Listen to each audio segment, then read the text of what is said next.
This is not about restricting people's rights. This is about giving more rights to those who've taken steps to protect themselves. We shouldn't disagree on the fundamental premise that we want to keep our neighbors safe, and we have an ability to do that by taking an individual action for a collective benefit. Over the course of the last year and a half, principles of what a free society means are being redefined by collectivists. In the essay, "Don't COVID vaccine mandates actually promote freedom?" medical ethicists Kyle Ferguson and Arthur Kaplan argue those who oppose cracking down on the unvaccinated are getting it all wrong. Ferguson and Kaplan are sure their opponents have a flawed view of freedom. They argue passports and mandates are hardly strong-arm tactics. These strategies are better seen as liberty inducers. They bring about freedom rather than deplete it.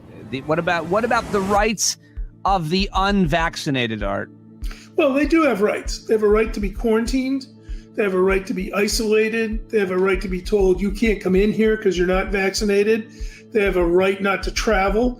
Orwell's party proclaimed in 1984 that freedom is slavery. Ferguson and Kaplan come close to arguing slavery is freedom. Ferguson and Kaplan assure us that the Enlightenment view of the unbound individual is outdated. Here, freedom is communal rather than individualistic. And rather than being unbound, individuals in the free community are bound by and to each other. Communal freedom achieves much more than the unbound individual ever could. It creates new possibilities and expands our horizons. Life is enhanced when our community is free, because we can participate in communal freedom and the goods it creates. This view of freedom is like that of Rousseau's. A society is made free by individuals cooperating, by binding themselves to each other, and to the rational pursuit of common goals. From this perspective, vaccine mandates and other strong-arm tactics induce liberty rather than restrict it. Pulitzer Prize-winning historian James McGregor Burns recounts in his book Fire and Light how Rousseau's ideas of the general will led to the brutality of his disciple Robespierre. Burns explains that there can be no agreement about what the common good is. Claiming to rule by the common good inevitably leads to excesses. Robespierre and the other 11 men who made up the Committee of Public Safety ruled France with unlimited power and terror. Burns explains what Rousseau did not understand. Peaceful and democratic conflict is crucial to the achievement of freedom.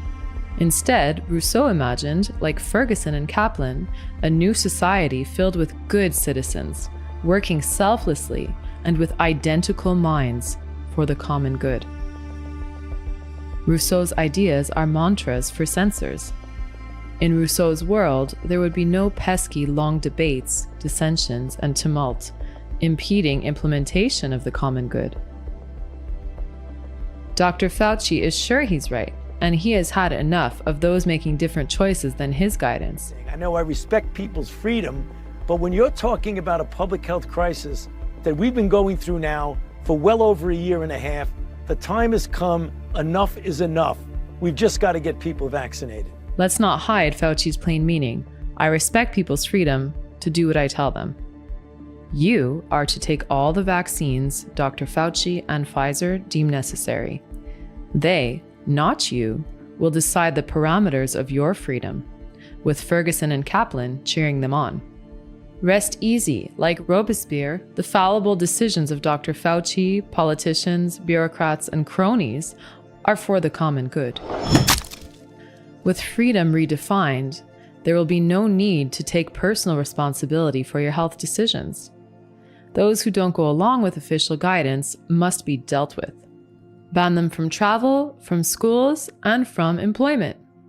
In Ferguson and Kaplan's Rousseauian view, society is merely expunging those that won't take a knee to whatever is proclaimed the common good. Burns explains that leaders operating from the common good mindset have the absolute conviction that they are right. Science tells us that the best way through this pandemic is to get vaccinated. That's how we end this. That's how we get back to normality that so many people so desperately want. So we have to stand strong for what we know to be true. That science is going to help us through this, is going to be the path forward out of this. But we have to make sure we are hearing those real concerns and responding to them as best we can. Burns explores the French Revolution as he recounts the totalitarian tyranny of the Jacobins. The Jacobins believed only they understood the general will of the French people, hence they were morally right. Opposition was considered not merely mistaken, but evil and traitorous, and hence punishable, even lethally. The Jacobins asserted a monopoly on virtue, which meant to them a license to kill those who held up other values. Today, health Jacobins don't agree that they should kill the unvaccinated, but some argue that the unvaccinated should be deprived of health care. The number of new cases is up more than 300% from a year ago. Dr. Fauci said that if hospitals get any more overcrowded, they're going to have to make some very tough choices about who gets an ICU bed. That choice doesn't seem so tough to me. Vaccinated person having a heart attack? Yes, come right on in. We'll take care of you. Unvaccinated guy who gobbled horse goo? Rest in peace, Wheezy. In his seminal essay, Individualism, True and False, Hayek contrasts true individualism and the false individualism of philosophers such as Rousseau. True individualism is a product of an acute consciousness of the limitations of the individual mind, which induces an attitude of humility towards the impersonal and anonymous social processes by which individuals help to create things greater than they know. In contrast, false individualism is the product of an exaggerated belief in the powers of individual reason and of a consequent contempt for anything which has not been consciously designed by it or is not fully intelligible to it. When Ferguson and Kaplan write, freedom is communal rather than individualistic, they, in Hayek's words, express the silliest of the common misunderstandings. The adoption of such ideas, Hayek explains, has been a source of modern socialism. The error made by the collectivist apologists is the belief that individualism postulates or bases its arguments on the assumption of the existence of isolated or self-contained individuals, instead of starting from men whose whole nature and character is determined by their existence in society. This false individualism of Rousseau and others assumes that everything which man achieves is the direct result of, and therefore subject to, the control of individual reason. Masquerading as people who reason the best, Ferguson and Kaplan, in Hayek's words, pretend to be able directly to comprehend social wholes like society.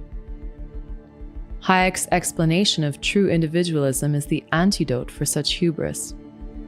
Hayek's approach is anti-rationalistic and regards man not as a highly rational and intelligent, but as a very irrational and fallible being, whose individual errors are corrected only in the course of a social process, and which aims at making the best of a very imperfect material. We can never make the best of imperfect material when those posing as having superior knowledge are allowed to coerce others. Hayek writes, "What individualism teaches us is that society is greater than the individual only insofar as it is free. Insofar as it is controlled or directed, it is limited to the powers of the individual minds which control or direct it." Health collectivists, behaving like Jacobins, are sure there is only one best way. They believe they are the arbiter of truth. Cloaking themselves in the holy robes of the augur of the common good, dissent is not to be tolerated. We have the tools. Now we just have to finish the job with truth, with science, with confidence, and together as one nation. Look, we're the United States of America. There's nothing, not a single thing we're unable to do if we do it together. So let's stay together. God bless you all and all those who continue to serve on the front lines of this pandemic. And And may God protect our troops. Get vaccinated.